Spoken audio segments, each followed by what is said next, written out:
What's going on, guys? Back with another one.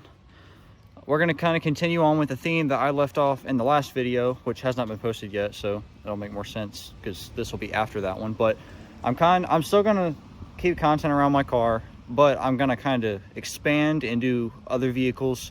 As I mentioned in the last video, we have Project Subi over here now. Stay tuned for more of that. But I actually have something special today. So I have one of my good friends that I met down at Mustang Week this year. He's got a really beautiful 2012 Mustang, and he's actually here today. He drove all the way up from South Carolina to come hang out for the day, and I wanted the channel to look at this car because it's really nice in my opinion. And yep, see what that guy said right there. Badass car. So without further ado, I'm gonna turn it over to Zeb, and I'm just gonna all right. Yep, this is my 2012 Ford Mustang. I've had this car, I want to say about 8 months. I got it March last year, and it's come a fairly long way since I first got it. It was completely bone stock wheels. It is a premium, so it has a lot of the goodies that most Mustangs don't have. Now it is a V6. I got right here. Just to clarify to begin, I got the 5.0 badge on here, but that's gonna be gone pretty soon. I kind of wanted to go that route to kind of avoid the hate of it being a V6, but it is a V6 unfortunately. And got my window tint here. Unfortunately, the window tint, the way it looks, it is not stock. This was added on by the previous owner. Now this is stock here. Got the lower. It is a pain to drive with this on. Can't see a thing, especially when you're turning. I've heard a lot about that before. I wanted to do once to my car, but I've heard a lot of things. It takes away your blind spot even more. Yeah, you can't see a thing. And then we got down here the elephant in the room. We got I just got these about a week ago. We got the STRs. These are 18-inch wheels. I was thinking about going the route doing maybe 19s or 20s, but I decided to go 18 because curb rash is a thing, and if you want to avoid curb rash, throw some more rubber on it and a little less metal. So decided to go that route. Just the cheapo wheels, nothing special. I'm not really drag racing the car. It's just a V6. So and really for anybody must have for any Mustang, whether it's a new Edge or SN95 Fox body, this is a must. You have to go with the shorty antenna. I just got this about a week ago, about 20 bucks on American Muscle. It cuts it about, I want to say it goes up to about here when it's stock. Nice, short and sweet. You don't have to deal with that wobble you hear when you're on the interstate flopping back and forth. So about 25 bucks on American Muscle, free shipping. Definitely a must-have, not expensive. Go around to the back. This typically had the ugly matching tone to this plastic, ugly metal deck lid. I had that replaced, took it off. It was absolutely hideous, so it had to go. So I decided to go with the 5.0 variant of the same year. I took the 5.0 badges off. Eventually I will be putting either my nameplate on this around the car or just leave it blank. But that's definitely something. I was able to get this pretty cheap, and it was pretty easy to install. Definitely, if you do not mind having the big center logo in the middle, this will be a good alternative if you don't want to have to cut the inside here. As most people know, these have a bubble behind the shroud. If you don't want to cut it, which I didn't really want to cut it, I just decided to get the one with the emblem. But you could, if you don't mind cutting it, you could just do the flat, but I decided to go stock. I couldn't stand the candy cane tail lights that come stock on these years, but I didn't want to spend a lot of money on it, so I decided to get these. Once again, American Muscle. These were about 60 bucks for the set. They're easy to install, but if you do get one of these, make sure you get your own double-sided tape, because the double-sided tape on this did not stick properly. It probably would fly off if I didn't add to it. So I added double-sided all the way around, held it in place, super solid, didn't going anywhere. And let's see, I think it's here. We'll go around to the front. The last modification I got on the outside, Most people look at my headlights and think that these are aftermarket headlights, which they aren't. And personally, from my opinion, I would not recommend getting the full-on tinted headlights because you cannot see anything at night. These are actually removable. They're a lot like sunglasses for the car. They look 80% as good as actual tinted ones, in my opinion. And the good part about these, and I will show you when I pop the hood.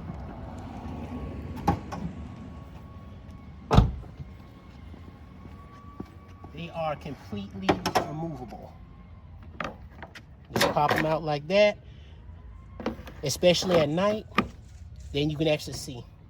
But yep, that's it. And then my engine, I got the I have the this is the most hated V6, I would say, of this generation. I got the 4.0 in this Mustang. It is under the hood, is completely stock, and honestly, I plan to keep it that way. I'm not really trying to win any races in this car, just mainly wanted something to look good at the car shows and maybe beat a Fox body in there, and that's about all this thing would beat. Maybe. But yeah, that is mostly the outside of the car. I will just take a brief shot on the interior. This is the premium package, so it does have the leather seats. We got the leather. Got my setup, got the chrome dash. I'm thinking about going for maybe doing carbon fiber, but just considering that, just excuse my floors a little bit dirty. I mainly focus on keeping the outside clean and just live on the interior. But yep, and that is that is mainly it. I think that's mostly all. Plans for the future with it. The plastic shrouding on the bottom, that stuff's gonna go. Hopefully within the next month or so, it will have dual exhaust, and I plan on straight piping it. It's gonna look mean, it's gonna sound mean, but it's not gonna be fast. That's the goal. That's the goal. Just looks and just appeal. But yep, that is mostly it. And if you wanted to watch the transformation in this car, I do have a YouTube channel. It is Gadget27 on YouTube. I'll be getting into this. I actually got a few other cars that I work on, which is why I don't really focus too much on modding this car.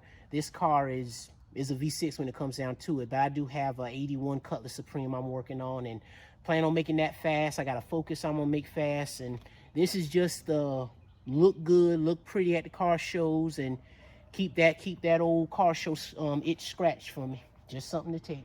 But yep. Now, I heard you say earlier that I believe you said you had a few other Mustangs in the past. So how would you say, handling wise, this compares? Like, what other Mustangs have you had in the past, and how does it compare in terms of handling? That's a good question. Every Mustang I've had in the past were V6 Mustangs. I've had, let's see, I'm trying to count them all. I had my first, the first Mustang I've owned was a 2002. It was bright yellow, the color everybody hates. It was a V6 3.8, and it was a 5-speed. That was the car that got me into Mustangs. I took one shot at that car and I absolutely loved it. It for a V6, it will spin the wheels. It was an awesome car. But I had that one for a while, and I had about 4 other new edges, some automatics, some manuals. But I definitely would say I drove those for a while, and I put a few modifications on them. But when it came down to it, there's not but so much you can do with a 3.8 when it comes to power. And the handling, believe it or not, in my opinion, if you want something to go around the curves, the new edge is the way to go. The new edge is the way to go. Really, I would say when it comes to the V6s, I would not get any 93 through 98 Mustang. Those were, I mean, they had the same engine, but the engines had like 50 less horsepower. They only had about 150 horsepower. The new edge bumped up to 200 horsepower. But to answer your question, when it comes to this car compared to the new edge, they are 2 different animals in my opinion. These, they handle awesome on the interstate. From my experience, the new edges, they aren't the best on the interstate. But if you want something to put on a track, on a budget, handle the curves, the New Edge would be the way to go, in my opinion. If you want something that you're going to be going at a high speed, you want something that can handle higher horsepower, the S197, I would definitely say is the way to go. They're a wider car. They have the suspension is totally different. With that said, this is a more expensive car. The moment you have to switch out wheels on these things, there's sensors in them. If you don't mind having a tire light on your car, tire pressure monitoring system, it has that. So it's a little bit more expensive to maintain, a little bit more technology. But if you're a beginner, you're just starting out, I would say going with the New Edge would definitely be the way to go. That was where I started. But once you get to that point where you want something a little more advanced, you have a little bit more money in the bank, you can spend a little bit more, these definitely will be the route. And if you have even more money, definitely S550, those things are monsters. And that's actually within the next year I will have one of those. I'm the kind of guy, I don't really, a lot of people say go V8, but I would say it depends on what you want. If you want something to have fun with, if you're a beginner, definitely go V6. If you don't know much about how to handle a car, how to drift a car, how to control the car, go V6 first. GT will kill you. It will kill you if you don't know what you're doing. But when it comes to these have so much technology, I would say you can jump in one of these with a V8, with no experience. But these are definitely more expensive to mod. New Edge Mustangs, from my opinion, they are dirt cheap to modify. I mean, you can take a V6 Mustang and put maybe $2,000, if that much, and have a badass car. But these here, if you want to start bolting things on, you're gonna pay a little bit more. So I would say, in my opinion, if you want something that handles a straight line better, this would be the car to go. If you want something that can handle the curves a little bit better, I would definitely say that the New Edge would be the route to go. All right, so with that being said, guys, I've actually never ridden in one of these S197s, so I'm gonna give you one more quick walk around look at it, get a little bit of angles, and then we're gonna go for a ride in it. We're gonna see how it does, get kind of like a first reaction, because like I said, I've ridden in so many New Edges, it's not even funny. There goes a helicopter. But I've never ridden in an S197, so I'm gonna give you a few more little close angles, and then after that we're just gonna take a quick little ride, see how it handles. Because if you were not aware, these new 6-cylinders obviously come with a lot more power than something like a New Edge. New Edge 6-cylinders were kind of just the peak of what Ford was trying to do in terms of power. Like I said before though, guys, very clean car. But without further ado, let's get into it. Let's get the ride on the road and see how it handles. All right, guys, so we're in the Mustang. I've never ridden in one of these, let alone driven one. Zelda was nice enough to let me take it for a spin, so we're about to see how this handles. It's definitely different because, as I mentioned, as you know, my car is old, older. Yeah, older in terms of today's standards, and this is new, so I'm not used to all the lights working and stuff. I'm used to the old Mustangs. But anyway, let's see how this thing handles. Okay, there we go. Yeah, this one got the button. It's pushing in. I guess it's pushing in far enough. Oh, I can already tell what you mean with those yeah, you can't see anything.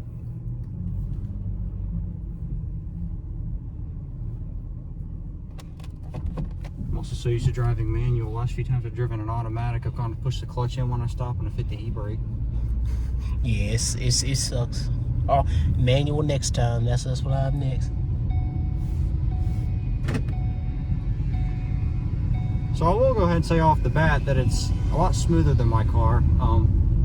That's to be expected probably. Where my car's got a little age on it, you go down the road and you can feel just about everything. It's quieter too. My car is probably not anywhere close to being up to standards when it comes to how quiet the cabin's supposed to be. And I will say too, these cars feel bigger. I don't know if they're longer, but they feel wider. Do you know if they are or not, or do you know if they're No, these are bigger. Yeah, they're definitely bigger. They're definitely. they had to keep up with the power increase, so they wanted something to hold the road a little bit better. So these are wider cars. They're definitely bigger. This also feels like it sits more closer to the ground. My seat sits you so upright, you almost feel like you're not in a Mustang. I think that might be because this car has the recline where the seat goes down. It'll go down like a recliner, so your legs are high up and your butt is down low. I got you. It's yeah, you literally, it's like sitting in a recliner.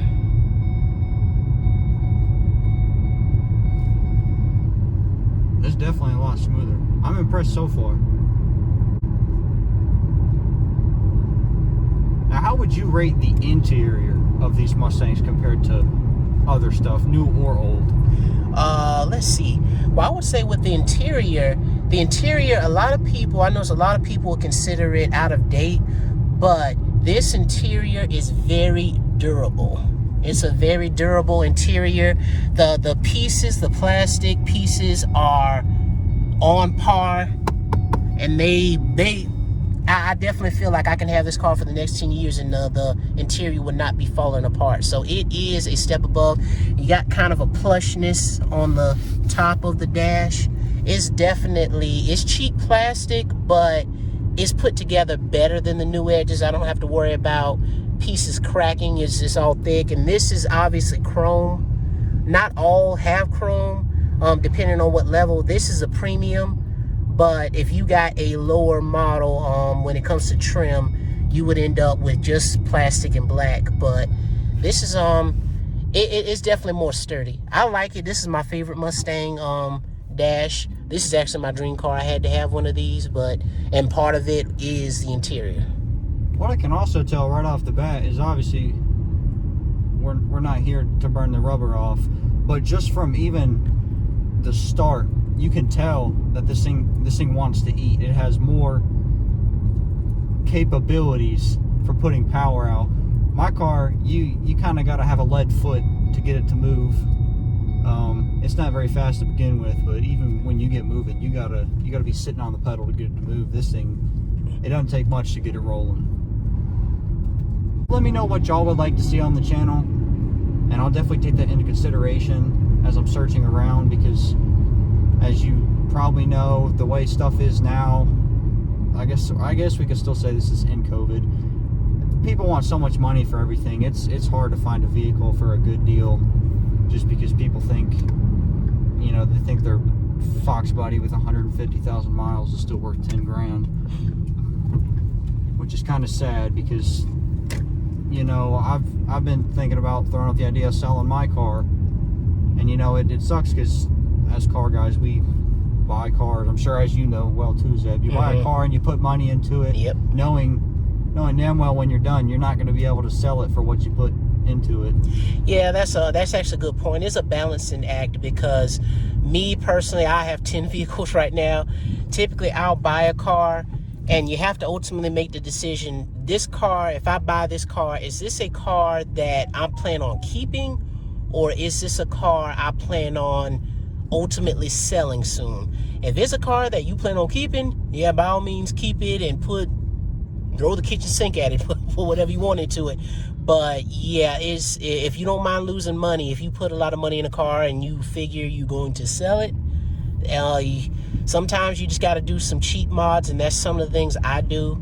I'll buy a car and I'll say, hey, I think I'll probably be tired of this car in a month, so I'll just do a few things to it so I don't lose out too much. But there's some cars that I have like 3 or 4 times what it's worth into it, but I plan on keeping it until I die, so it's completely fine. Yeah, it's definitely with all the electric stuff coming out, it's definitely a hard time period to be getting into cars. I'm not real enthusiastic to see where all that stuff heads, but as far as I'm concerned, no one's going to slow me down from getting another Mustang. It will happen one way or another. It's definitely a time. It's hard to balance it, because at some point they're talking about going electric, so this might be the time to get any internal combustion car. Unfortunately, I'm pretty sure we all can agree in the next 10 years there's going to be a good chunk more electric cars on the roads, and So I would say whether it's a V6 or whether it's a V8, if these are the kind of cars that you want and you have at least a brief opportunity to get one, I would say go ahead and get one, because once electric cars become more prevalent, these are going to start going up in value, especially if Ford decides to go electric with the next Mustang, which is rumored. We're not sure, but it is rumored right now. So yeah, and once they announce the next one being electric, if they do, these are going to skyrocket. Even the V6 Mustangs will. That's true. I know just from hearing other Mustang enthusiasts or just car people in general talk about Ford, they if they liked Ford before, they like them a little less now, because as well as me, they're not a fan of the all-electric Mustang, because, you know, it's a cool idea, cool concept, but it's, at the end of the day, it's an SUV. Just don't call it a Mustang, because it's not what the Mustang brand is. It's not what it was made to be. So, I mean, that's my opinion on it. But anyway, with that being said, guys, that's going to complete the test drive. I do actually like the way these handle. I know we kind of got off track talking about electric cars and stuff, but I like the way these handle. I'm definitely impressed. I wasn't a huge fan of these model cars before. The 11 and 12s were, you know, I never thought they were bad. They weren't the first thing I was looking at, but they're definitely now on the table because I'm very impressed. So with that being said, I'm gonna wrap up the video, guys. Again, let me know in the comments what kind of cars you want me to be looking into, and stay tuned for Project Subi. That's going to be getting underway pretty soon, and as I mentioned in the last video, we're tearing that thing down to the bones and building it up. So I'll catch y'all next time.